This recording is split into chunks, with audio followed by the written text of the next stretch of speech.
ఉందని దేవుడు నీ గురించి నా గురించి ఒక సాక్ష్యం చెప్పాలి. అవునా కదండి? బ్రతుకుతే అలా బ్రతకాలి దేవుని కొరకు. ఏదో ఊరికే వచ్చేసాం వెళ్ళిపోయామంటే ఏం ప్రయోజనం అండి? అందరూ వస్తారు కదండి. అందరు ఈ రోజుల్లో అందరూ నమ్ముకుంటారు. సంఘాలు విస్తారంగా కట్టబడుతున్నాయి, ఆలయాలు కూడా కట్టబడుతున్నాయి. వారికి మనకంటే ఒక వ్యత్యాసం ఏముందండి?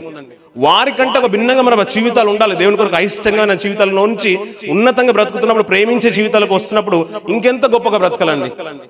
ఆయన చూస్తే నా కొరకు వీళ్ళు ఉన్నారు అని ఆయన ఏర్పరచుకున్న సంఘంగా మనం ఉండాలండి. ఎక్కడో ఉన్న పరాయి దేశంలో, అన్య దేశంలో ఉన్న సారేపతు ఆ స్త్రీనే చూస్తూ ఉంటే దేవుడు మనల్ని చూడలేడండి? ఆయన కనబడతారండి, మనం కూడా కనబడతామా? ఆయన చూడగలుగుతాడండి? చూడగలుగుతాడా మనల్ని? ఏమన్నా మీరు చెప్పట్లేదు. మనం కనబడతామండి? కనబడతామా? ఇప్పుడు మీ పిల్లల్ని వదిలేశారు అనుకోండి, అక్కడ తల్లిని చూస్తున్నాను, సహోదరిని, పిల్లలు అక్కడ ఆడుకుంటున్నారు, కానీ ఆమె దృష్టి అంతా ఎక్కడ ఉంటుంది? పిల్లల మీద ఉంటుంది. ఎందుకు ఉంటుందండి? కన్నది కాబట్టి. అంతే కదండి, తల్లి పేగు అంటారు. వాడు ఎక్కడున్నా వాడు ఎలా ఉంటుంది, ఆ పరిధి దాటి వెళ్ళిపోయినా నా చేతిలోంచి తప్పిపోతాడు కాబట్టి అంత లోపే పట్టేసుకోవాలనుకుంటుంది. అవునా కదండి? దేవుడు కూడా మనల్ని కన్నాడండి. ఊరికే కాదు కదండి, మనల్ని కని పెంచాడంట. ఎక్కడి నుంచి అంటే తల్లి గర్భంలో నుంచి మనకు సాయం చేయవాడంట దేవుడు. ఎక్కడి నుంచి అండి? తల్లి గర్భంలో నుంచి సాయం చేసేవాడంట. ఎందుకు ఆ మాట ప్రస్తావన తీసుకొచ్చాడంటే దేవుడు, మనం అప్పుడప్పుడు స్పీడ్ బ్రేకర్ హంప్ దగ్గర మన కారు స్లో చేస్తాం పిల్లల. ఎందుకంటే అది స్పీడ్ వెళ్ళిపోయామనుకోండి, మన అందరికి కూడా ఏం చేస్తుంది? పైకి కిందికి ఎత్తేస్తుంది. అవునా కదండి?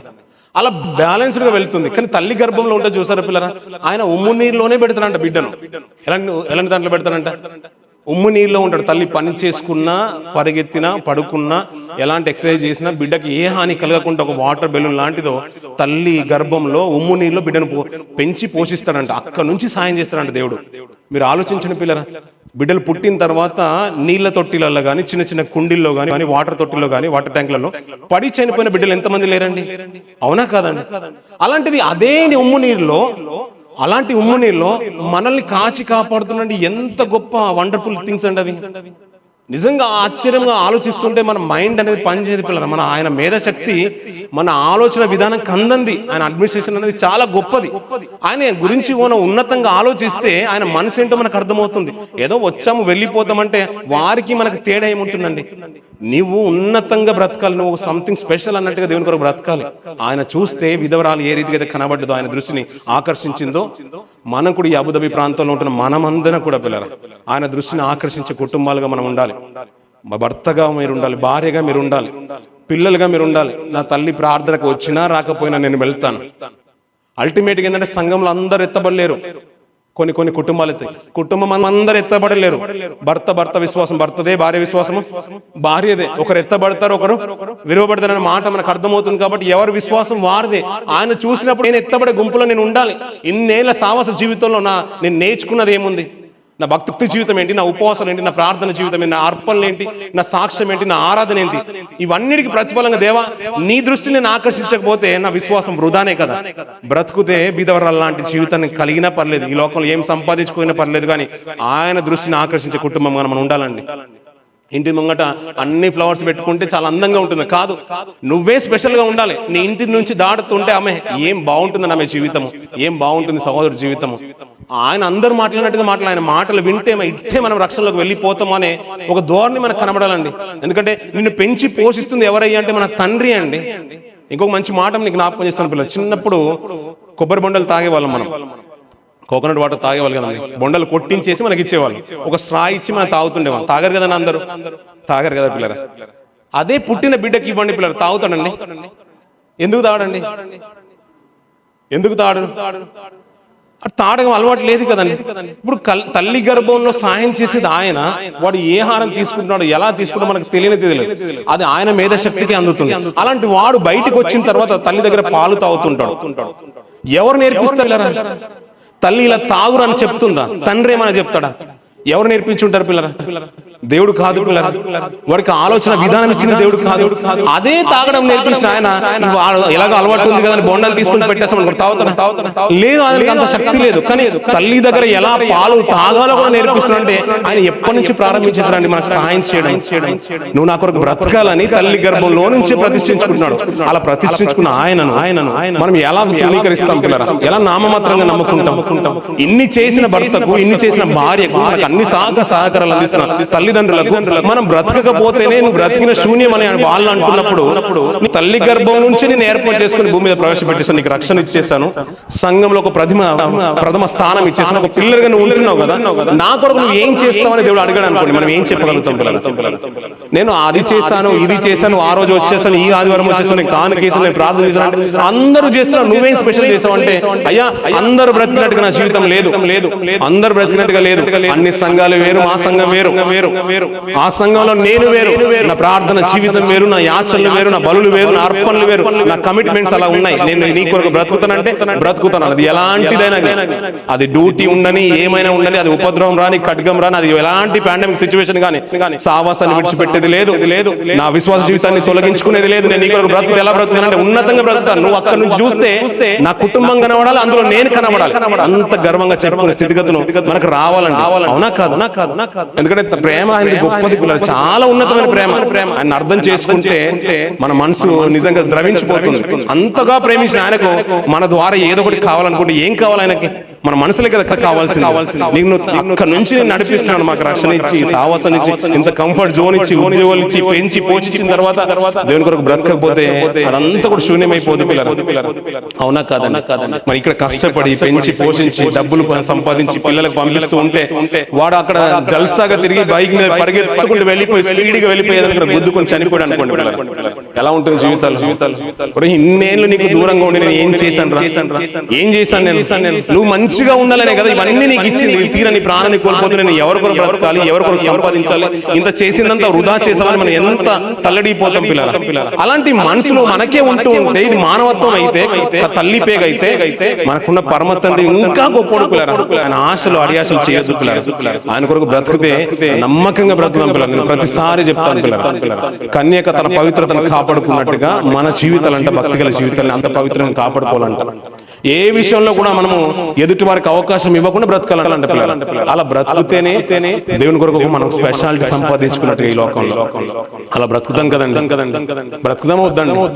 ఎందుకంటే ఆయన అడియాశలు, ఆయన ఆశలన్నీ కూడా అడియాశలు చేస్తే ఏం ప్రయోజనం అండి? ఎందుకంటే ఇవన్నీ మంచి అవకాశం దేవుడు ఇచ్చి మనల్ని ఉన్నతంగా కాచి కాపాడుతున్నప్పుడు మనం బ్రతకాలి పిల్లలు. ఆయన బ్రతకపోతే నిజంగా మనమే తట్టుకోలేకపోతున్నప్పుడు ఈ లోకంలో ప్రతిసారి చూసినా కానీ మనకు అయిష్టమైన జీవితాలు ఎప్పుడు చూసినా కానీ మనల్ని సూటిపోటి మాటలు అంటూనే ఉంటారు. మన పక్కలో బల్లెల్లాగా ఉంటారు, సూటిపోటి మాటలు ఉంటారు. అప్పుడప్పుడు అంటారు అత్తలు చేసే వేదనతో కోడలను చెప్తూ ఉంటారు, నన్ను చాలా కష్టాలు ప్రతిదానికి పొడుస్తూనే ఉంటుందనే మాటలు మనం వింటూ ఉంటాం. నచ్చని మనుషుల దగ్గర ఇలాంటి వింటూ ఉంటే లోకం కూడా అలాంటిదే. అలాంటి వారిలో మనం ఒక ఉన్నతంగా బ్రతికితే నువ్వు కూడా లిల్లీ ఫ్లవర్ లాంటిదా అనేవి, లిల్లీ ఫ్లవర్ వంటి వాడనే సువాసన వెదజల్లడం మన బ్రతుకుల ద్వారా కావాలి, మన ప్రవర్తన ద్వారా కావాలి, మన నీతి క్రియల ద్వారా కావాలి. అలా వెదజల్లుతుంటే నిన్ను బట్టి, నన్ను బట్టి, మన కుటుంబాన్ని బట్టి, మన సంఘాన్ని బట్టి, అల్టిమేట్ గా ఏంటంటే మన గ్రామాన్ని బట్టి, మన దేశాన్ని బట్టి దేవుడు సంతోషిస్తాడు. మన జీవితంలో ఎన్నో మేలు దేవుడు సమకూరుస్తూ ఉంటాడు.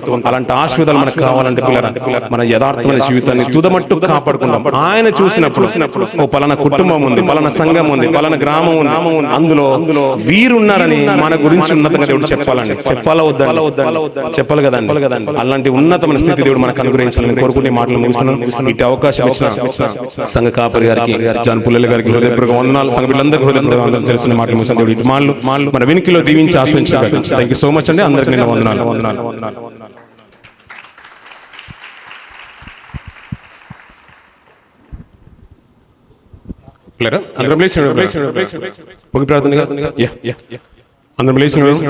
అందరం లేచినాడు ముగి ప్రార్థన చేసిన కార్యక్రమం ఎంచుకున్నాం పిల్లలు. కళ్ళు మూసుకుందాం పిల్లలు. ఆయన సన్నిధి వీడియో కంటే ముందుగా ఆయన ఆశీర్వాదాల చేత ఇక్కడ నుంచి మనం బయలుదేరదాం పిల్లలు. మహాగణుడు పరిశుద్ధుడైన మా ప్రియుల్లోకి తండ్రి, నీ ఘనమైన ఉన్నతనానికి స్తుతులు స్తోత్రాలు చెల్లిస్తున్నాం తండ్రి. మౌనతర ఈ ఆగస్టు మాసంలో ఈ రీతిగా తండ్రి మరొక వారం మాకు అనుగ్రహించి తండ్రి అయ్యా నీ బలమైన రెక్కల కింద మమ్మల్ని గత వారం మొదలుకొని ఈ వారం వరకు మమ్మల్ని కాచి కాపాడి ఆరోగ్యాన్నిచ్చి ఆయుష్నిచ్చి తండ్రి మా ఉద్యోగాన్ని సదా కాపాడి తండ్రి సంతోషంగా తండ్రి పరదేశంలో తండ్రి నీ సన్నిధిని అనుభవించే భాగ్యాన్ని మాకు అనుగ్రహించిన విధానం బట్టి స్తోత్రాలు తండ్రి. పునూతన ఆదివారం తండ్రి శ్రద్ధగా ఆచరించమని మీ లేఖనాలు సెలవిచ్చినట్టుగా తండ్రి అయ్యా మాకు ఇచ్చిన అవకాశాన్ని బట్టి తండ్రి సాయంకాలం సమయంలో తండ్రి అయ్యా నీ సన్నిధిని అనుభవించే కృపనిచ్చవు తండ్రి. ప్రారంభ ప్రార్థన మొదలుకు తండ్రి ఇంతవరకు తండ్రి కార్యక్రమం అంతలో కూడా తండ్రి మీ ఘనత మహిమ ప్రభావాలు మీకు ఆరోపింపడే రీతిగా ఈ కార్యక్రమం జరిపించుకున్న విధానం పడుతుంది. స్తోత్రాలు తండ్రి. మీ సన్నిధి మాకు తోడు ఉంచవు తండ్రి. ప్రతి కార్యక్రమంలో కూడా తండ్రి మీ సహా మాకు అనుగ్రహించవు అయ్యా. నీకున్న తండ్రి ఈ కార్యక్రమం ద్వారా తండ్రి నీకు మహిమ చేకూర్చబడిందని మేము నమ్ముచున్నాం తండ్రి. స్తోత్రాలు తండ్రి. కష్టాల్లోనూ బాధల్లోనూ ఇరుకులోను ఇబ్బందుల్లోనూ తండ్రి అయ్యా నీ సన్నిధి కొరకు వెతికిన వారందరూ కూడా తండ్రి ఈ కార్యక్రమంలో తండ్రి మీరు తృప్తిపరచాలని వారితో మీరు మాట్లాడమని నమ్ముచున్నాం దానికి స్తోత్రాలు తండ్రి. మహోన్నతానికి ఉన్న తండ్రి ఈ దినచర్యలో మీరు తోడుగున్నారు తండ్రి. ఈ ఆరాధనలో మీరు తోడుగున్నారు దేవాన్ని స్తోత్రాలు తండ్రి. స్థానిక సంఘ కాపరి గారు తండ్రి ఈ ప్రాంతాల్లో ఉంటుండగా తండ్రి వారికి మంచి ఆరోగ్యాలు దయచేయండి. వారి పరిస్థితులు మీరు అంచెలంచెలు మీరు వర్ధలు చేయండి దేవాన్ని స్తోత్రాలు తండ్రి. అయ్యా సంఘ బిడ్డలందరూ కూడా మీకు జ్ఞాపకం చేసుకుంటాను. కమిటీ వారిని తండ్రి సమాజం వారిని తండ్రి అయ్యా ఆర్కేశ్వర బృందాన్ని తండ్రి అయ్యా చిన్న పిల్లల్ని తండ్రి పెద్దలందరూ కూడా తండ్రి మీరు ప్రత్యేకంగా మీరు జ్ఞాపకం చేసుకుంటారు స్తోత్రాలు తండ్రి. వీళ్ళు చేసిన ఉద్యోగాలు మీరు దీవించండి. వారు రాకపోవాలని కాపుదలు ఉంచండి తండ్రి అయ్యా. నైట్ లో ఉన్న వరకు కూడా మీకు కాపుదలు ఉంచండి అయ్యా. తిరిగి రేపటి దిన నుంచి తండ్రి దినచర్యను మనం కొనసాగించుకోవాలి దేవాన్ని స్తోత్రాలు తండ్రి. వారి పనుల బరమంతల్లో కూడా నీ కాపుదలు ఉంచండి సహాయం అనుగ్రహించండి స్తోత్రాలు తండ్రి. పాపక ఇష్టమైన లోకంలో మేము ఉంటుండగా తండ్రి దేవానికి స్తోత్రాలు తండ్రి. మీరు ఏర్పాటు చేసిన కుటుంబంగా తండ్రి మీ దీవెనలో ఆశీర్వాదాలు పొందుకున్న విశ్వాసులుగా మీ కుటుంబంగా మేము వర్ధిల్లాలి దేవానికి స్తోత్రాలు తండ్రి. ఆ రీతిగానే మా జీవితాలు మీరు పదిలపరచండి తండ్రి. మీ దీవెనలో ఆశీర్వాదాలు మాకు తోడుగా ఉంచండి స్తోత్రాలు తండ్రి. దుష్టు నుంచి మమ్మల్ని తప్పించండి తండ్రి. విన్న ప్రతి మాట మా హృదయంలో నాటిపరిచండి స్తోత్రాలు తండ్రి. వాక్యానుసారంగా జీవించి కృపనివ్వండి దానికి స్తోత్రాలు తండ్రి. మీ సన్నిధి సహకారం మాకు ఎల్లవేళ్ళ తోడు ఉంచండి అయ్యా. అనుకున్న తండ్రి మహోన్నత ప్రత్యేక తండ్రి సంఘంలో ఏదైతే ప్రార్థన అవసరం ఉందో తండ్రి ఆర్థికంగా సంఘాన్ని మీరు స్థిరపరిచండి దానికి స్తోత్రాలు తండ్రి. అయ్యా నీకు ఏదైతే అవసరం ఉండి తను నిరీక్షించి ప్రార్థిస్తున్నా తండ్రి వారికి ప్రతి ప్రార్థనకు తండ్రి మీరు జవాబు అనుగ్రహించమని ప్రార్థిస్తున్నాను స్తోత్రాలు తండ్రి. ఇలా కష్టాన్ని చూస్తున్నాం తండ్రి అయ్యా. మీ వీళ్ళని ఉన్నతంగా నిలబెట్టాను స్తోత్రాలు తండ్రి. అయ్యా నీకున్న తండ్రి ఈ సంఘానికి తండ్రి ఇంకను తన గొప్ప వరాల చేత తండ్రి గొప్ప ఆశీర్వాదాల చేత మీరు తృప్తిపరచమని ప్రార్థిస్తున్నాను స్తోత్రాలు. నిపుణులు చేసిన ఉద్యోగాలను బట్టి తండ్రి అధికారుల మన్నలు పొందుకొని తండ్రి ఉన్నతంగా తండ్రి ఇంక్రిమెంట్స్ ప్రమోషన్ పొందుకొని తండ్రి మీ కొరకు తండ్రి శ్రేష్టమైన జీవితాన్ని జీవించే కృపనివ్వండి స్తోత్రాలు తండ్రి. ఇంకా నీ పరిచయం ధారాళంగా మీరు అయ్యా విస్తరింప చేయడానికి తండ్రి కావాల్సిన సరిహద్దులు మీరు విచలపరచండి అయ్యా. నిపుణుల యొక్క చేతి పనులను కూడా మీరు విస్తరింప చేయండి తండ్రి. వారు ఆర్థికంగా స్థిరపరిచి బలపరచండి స్తోత్రాలు తండ్రి. మహోన్నతానికి ఉన్న తండ్రి గొప్పదడానికి ప్రత్యేక తండ్రి అబుదాబిలోని తండ్రి హోలీ గాస్పెల్ మినిస్ట్రీస్ ప్రత్యేకంగా మీకు జ్ఞాపకం చేసుకుంటాను. ఈ ప్రాంతంలో తలమానికంగా ఈ సంఘం వర్ధిల్లినట్లు మీరు కృప చెప్పడానికి స్తోత్రాలు తండ్రి. సంఘ బిడ్డలందరూ కూడా మీరు ఆశీర్వదించండి కాక మీ సహాయం వీళ్ళకి ఎల్లప్పుడూ తోడు ఉంచండి స్తోత్రాలు తండ్రి. అయ్యా ఈ కార్యక్రమం తండ్రి మేము ఉంచుకొని వెళ్ళబోతున్నా తండ్రి మీ సన్నిధి మాకు ఎల్లప్పుడూ తోడు ఉంచండి తండ్రి. మీ సన్నిధి రాని ఎడల తండ్రి మేము వెళ్ళము అని తండ్రి యోష పలికినట్టుగా మోస పలికినట్టుగా తండ్రి మరొక మారు తండ్రి మీ సన్నిధిలో విన్నవించుకుంటున్నాం తండ్రి. అయ్యా మీ సన్నిధి మాకు తోడుగా ఉంచండి తండ్రి. మేము వెళ్తున్నప్పుడు వస్తున్నప్పుడు పడుకున్నప్పుడు లేచినప్పుడు మా పనుల బరమంతల్లో కూడా తండ్రి మీ కృప తోడ్పాటు మాకు ఎల్లవేళలా తోడు ఉంచండి స్తోత్రాలు తండ్రి. మా ప్రభు యొక్క రాకడ ఆలస్యమైతే తండ్రి అయ్యా మరొకసారి తను ఈ రీతిగా కలుసుకుని నేను సన్నిధించే భాగ్యాన్ని మాకు ఎల్లవేళలా మీరు అనుగ్రహించమని ఘనత మహిమ ప్రభావాలు మీకు ఆరోపిస్తారు. నజరుడైన యేసు నిపుణుని నామమున ప్రార్థించి వేడుకుంటున్నాం తండ్రి. ఆమేన్. పరలోకమందున మా తండ్రి నీ నామ పరిశుద్ధపరచబడును గాక. నీ రాజ్యం వచ్చును గాక. నీ చిత్తం పరలోకమందు నెరవేర్చినట్లు భూమి మీద నెరవేర్చబడును గాక. మన ఆహారం మాకు నేడు దయచేయండి. మా రుణాస్తులు మేము క్షమించిన ప్రకారం మా అపరాధులు మీరు క్షమించండి. మమ్మ శోధనలోకి తప్పించండి. ఎందుకంటే రాజ్యము శక్తి మహిమ అనంతం నీవే ఉన్నావు తండ్రి. ఆమేన్. పరమ తండ్రి ప్రేమయు మన ప్రభువు అయిన యేసుక్రీస్తు కృపయు పరిశుద్ధాత్మ అన్యోన్య సహవాసము మనకును మన కుటుంబాలకు సంఘ బిడ్డలందరికీ ప్రత్యేకంగా ఈ హోలీ గాస్పెల్ మినిస్ట్రీస్ సంఘ కాపరి గారికి మినిస్ట్రీలో ఉన్న ప్రతి ఒక్కరికి ఇది మొదలుకొని ప్రభు యొక్క రాకడ వరకు నిత్యత్వం వరకు తోడే ఉండి మనం నడిపించి బలపరచును గాక. ఆమేన్. నిసక్తమే ప్రభు సత్యం సంపూర్ణ విజయం కలుగును గాక. థాంక్యూ సో మచ్ అండి. అందరికీ వందనాలు. God bless you.